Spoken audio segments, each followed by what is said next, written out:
Greetings and salutations, friends, and welcome to the Sabbat Worlds Crusade.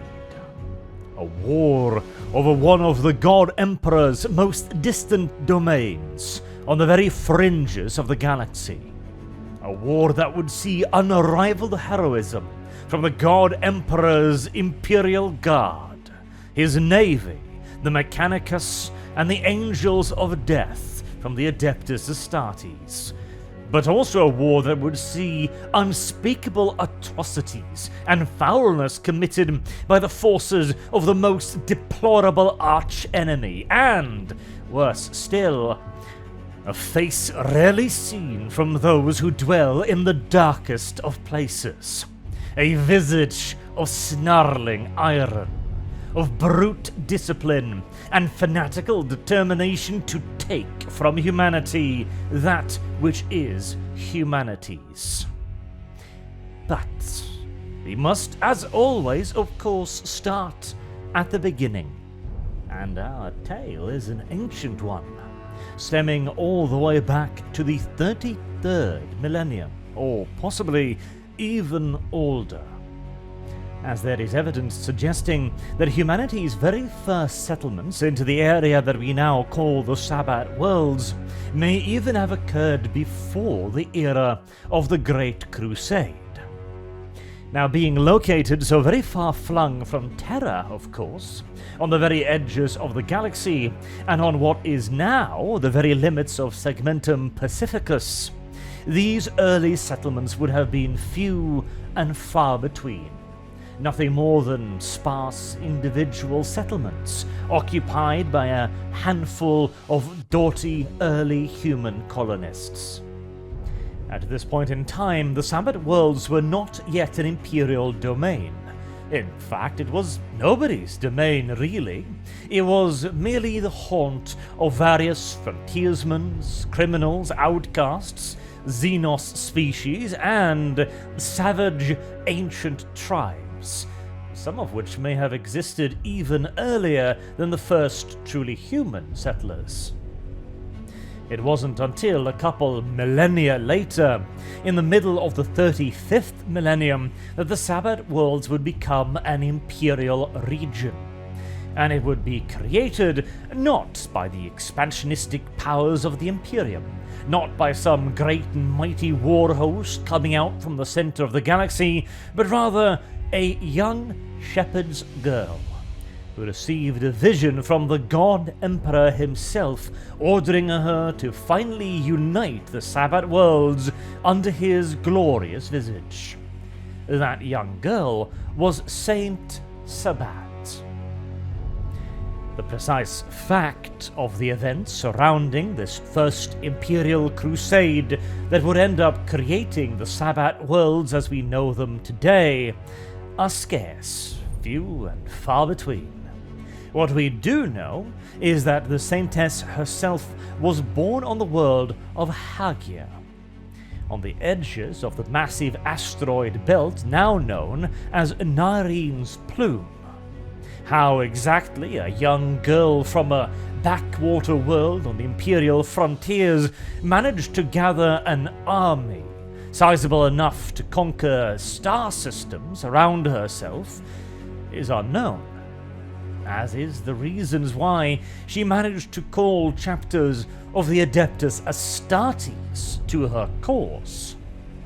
Nor do we know how this young girl, without any formal military training, was able to organize, maintain, and finish a crusade that lasted for just over a standard century. Many have looked at these questions and seen the workings of the God Emperor, for surely only he could have crafted such a miracle from such humble origins. Others raise questions as to the veracity of these tales and suggest perhaps that Saint Sabbat was a figurehead of other local leaders. Some even go so far as to say that perhaps there was no saint at all. She was merely a convenient fiction, created after the fact to add yet further glories to what was, in all due likelihood, a conventional military campaign launched out of Segmentum Pacificus. Such scholars, albeit lacking in romance and faith, perhaps, do have compelling arguments. The Saintess had alongside her some of the most prominent military leaders in the Segmentum of her age. She was supported by the Brazen Skull Space Marine chapter and the venerable White Scars. There would have been no shortage of martial leaders amongst these ranks that could have organized a war on this scale, particularly as their primary opposition was in essence a dozen minor powers, scattered Xenos empires, bands of arch-enemy loyalists, and local heretical tribes.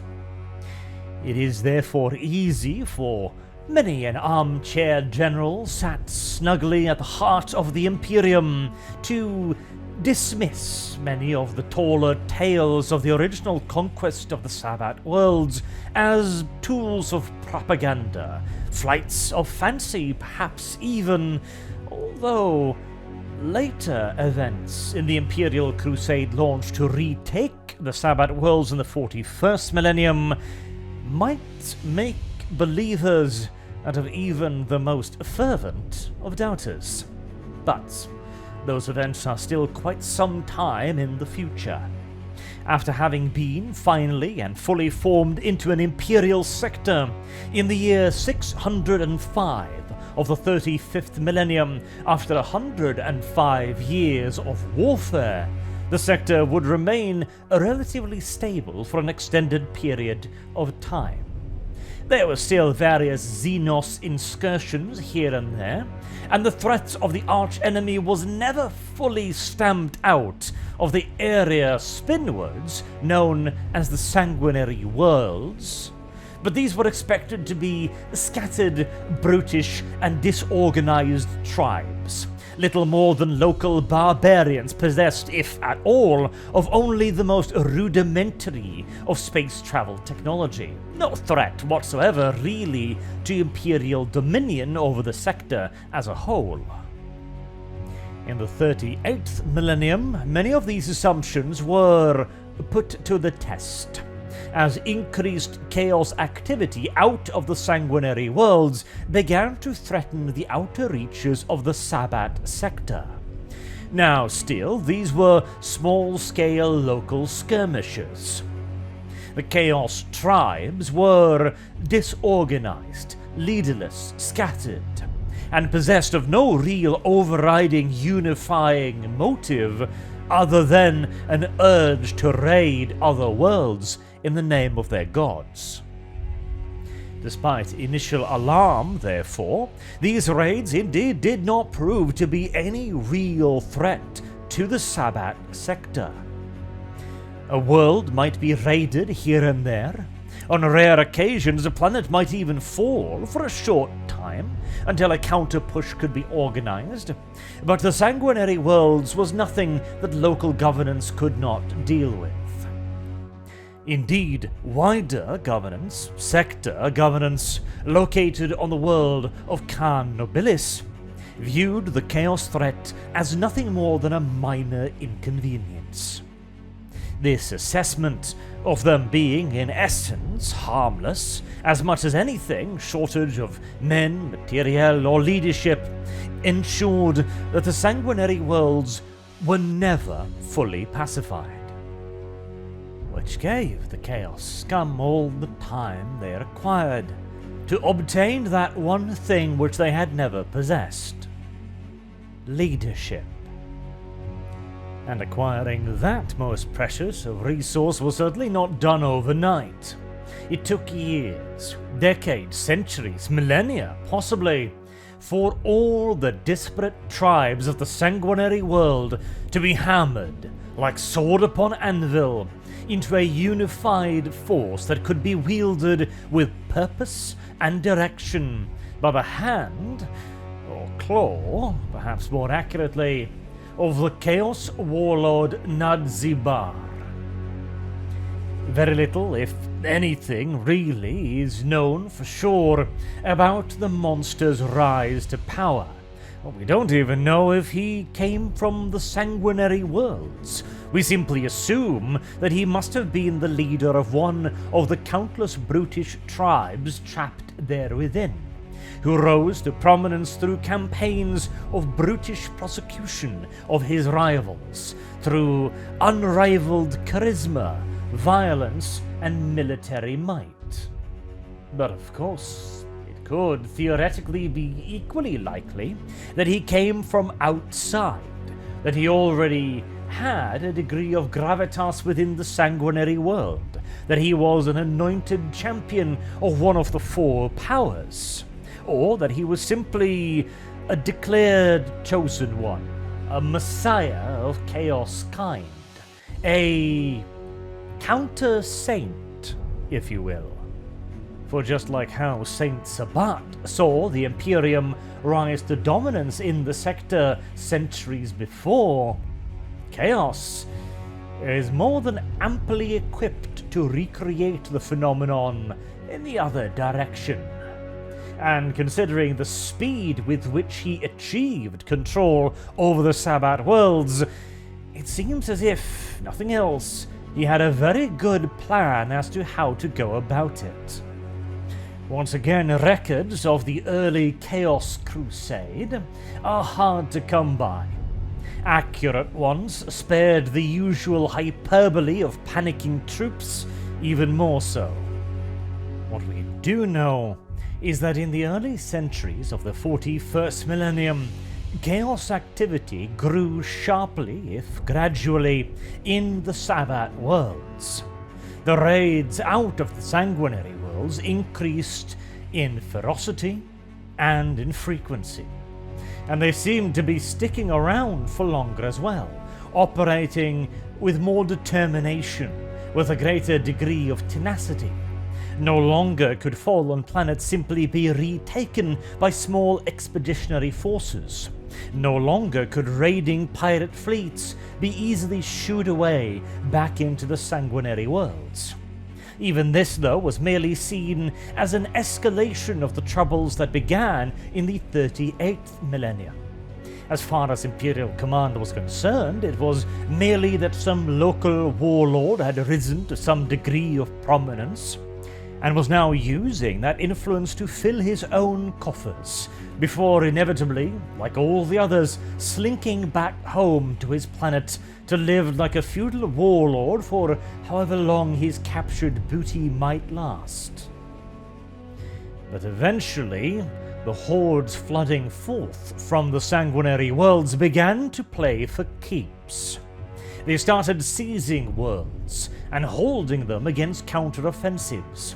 They started creating forward operating bases, constructing logistics and supply lines. They began moving into the Carcharodon cluster en masse, seizing planets and warp lanes. This in turn severely retarded Imperial efforts to stem the flow and to counter the ever-rising tide of aggression.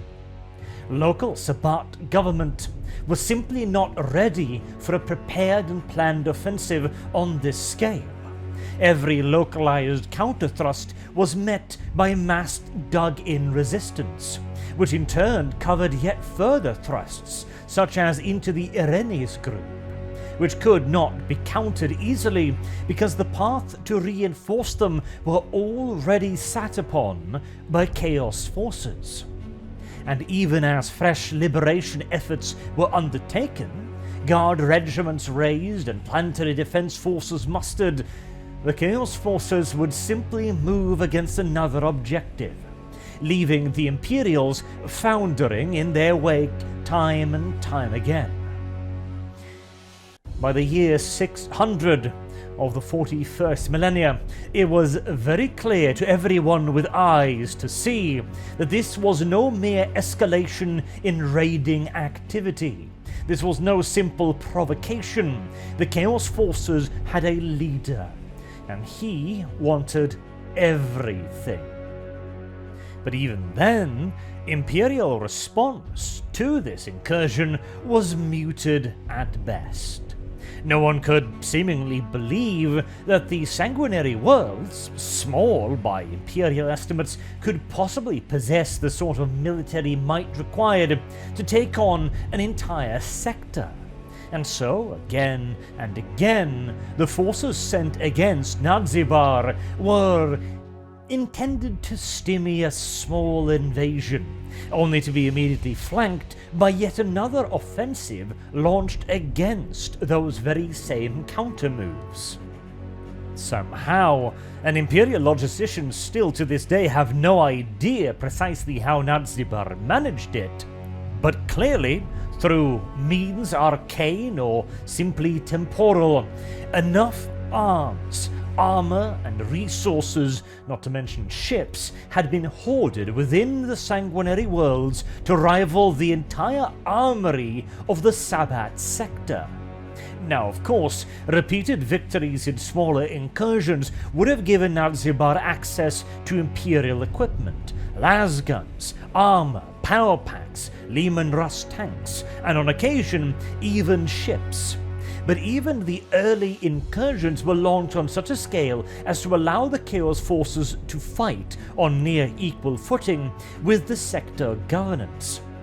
Now, if we were to talk simply in terms of pure raw numbers, this isn't all that surprising, as of course Chaos famously does not discriminate. Whether you are young, old, healthy, infirm, male or female, everyone can serve in the Chaos battle lines. And since they have the ability to mobilize near the entirety of their society, unlike the Imperium, who still needs to maintain lines of supply, communications, services, arms, armor, weaponry, food, the countless necessities of a modern-day army, Chaos can easily bring to bear devastating numerical superiority. But in a modern war, hordes of men thrown haphazardly at the opposition isn't all it's cracked up to be. We can look back in the history of the Imperium to see incursions where tiny forces defeat vastly numerically superior enemies. Even in the ancient history of Terra itself, we see this again and again during the age of colonialism, for example. When every man in the opposing line is armed with a weapon with 100 rounds capacity capable of fully automatic fire, like the lasgun, overrunning a position manned by even a dozen troopers will require thousands upon thousands of warriors willing to charge to guaranteed death simply to drown the enemy in their own blood and guts. And whilst Chaos is certainly capable of doing that, they'll still want weapons, they will still want armor, and they will still require food. They will still require as well transportation. This perhaps is where Nadzibar's greatest success lies, as he was somehow able to convince the scattered piratical bands of the sanguinary worlds, collectively referred to as the Headwork, to form together under his orders, to carry his tribes wherever he demanded, and to fight the Imperial Navy, a force that normally they had been running from, avoiding and at worst skirmishing with, for the simple fact that the Imperial Navy was simply better than them in virtually every respect. Their warships were larger, their crews were better trained, and their organizational structure was vastly superior. And yet, this too is where one of the interesting little questions comes into play. When exactly did Nadar start doing all of this? Because he would end up conquering the entirety of the Sabbat worlds in around 150 years. As mentioned earlier, the sector government of the Sabbat worlds realized that this was a major incursion in the year 600. By 740, the sector capital of Khan Nobilis sitting around the halfway mark of the Sabbat Worlds, had to be abandoned. And with it, most of the organized resistance in the Sabbat Worlds, as the sector in its entirety was by then de facto written off as an Imperial sector. And it would take 15 years before the Sabbat Worlds Crusade could be launched in response, by which time the victorious forces of the arch-enemy had claimed the entirety of it. The question then becomes, when did Nadar rise to power? Again, we do not know for certain, but considering the slow escalation of hostilities from all the way back in the 38th millennium, and the sheer quantity of war materiel, both in terms of simple small arms, artillery, tanks, equipment, and ships most of all, it seems as if he had been around for quite some time. Now, it is entirely possible that Nadar was simply the latest in a long line of warlords who had been preparing this campaign for hundreds of years, maybe even millennia. It might very well be that this had been a long-term chaos plan. However, if such a clear system of succession existed within the sanguinary worlds, then some of the latter leadership disputes and difficulties seem more difficult to explain. So it seems perhaps more likely that Nadar had been alive for a lot longer than any human being could possibly have hoped.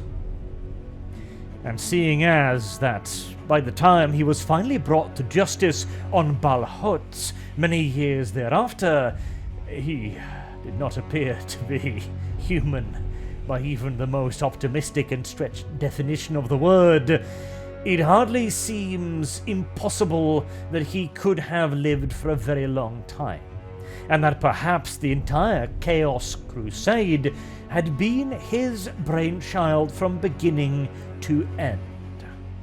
And if that is true, then it would provide ample explanation as to where such a relatively small part of a sector managed to acquire such enormous military resources. They simply waited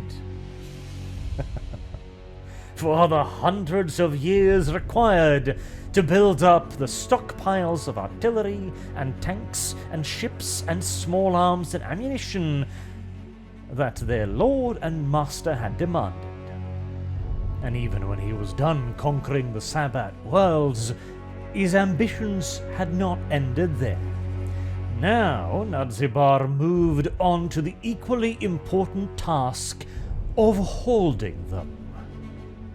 His full might and forces were employed in creating a vast stretch of fortified planets towards the trailing edge of the Sabbat sector. A galactic-sized shield which Nadar hoped could ward off the inevitable Imperial counterstroke. Such was the enormity of the undertaking, and such was the focus that Nadar placed upon it, that many of the worlds within the Sabbat sector actually managed to remain under Imperial control. Well, somewhat at least. All official Imperial governance in the Sabbat worlds had ended in the year 741, millennia 41. But there were still planets that were under essential Imperial administration, who held out against the Chaos forces, although very few, if any of them, had been given any real attention by the advancing Chaos hosts. Indeed, one world, Verghast, had actually managed to have a civil war in the midst of the enormous Chaos invasion of the wider sector. Now, Verghast was probably bypassed because assaulting it would have required a great deal of resources, being a fortified hive world with standing armies after all.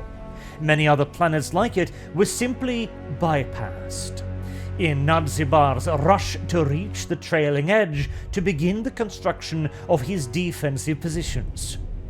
rationalizing, reasonably enough, that once he had secured his front, he could take however much time he required, however much care he required, to deal with any remaining isolated pockets of resistance. Furthermore, the inevitable Imperial counterstroke might yet be forestalled. One of the reasons why the Sabbat Worlds had fallen as relatively easily as they had was because there wasn't a whole lot of reinforcements from the wider Imperium that could possibly be spared for the Sabbat Worlds. There were a whole lot of other Chaos incursions taking place at roughly the same time, and the wider Imperium couldn't spare anything for what looked like a local conflict. Until that local conflict ended up defeating the Imperial governance, of course. If this situation continued, then it is entirely possible that Nadzibar simply reasoned if he presented the Imperium with a hard enough nut to crack, they simply wouldn't bother. And he may well have been right, as there was not a whole lot of appetite or general interest in a crusade to retake the Sabbat Worlds. It was seen as a bit of a backwater system on the fringes of Imperial space, and the resources expended in its reconquest would simply not be worth the effort. The fate of the Sabbat Worlds may very well have been closed and finished right there, were it not for the subject of our next episode, and the efforts of War Master Slado.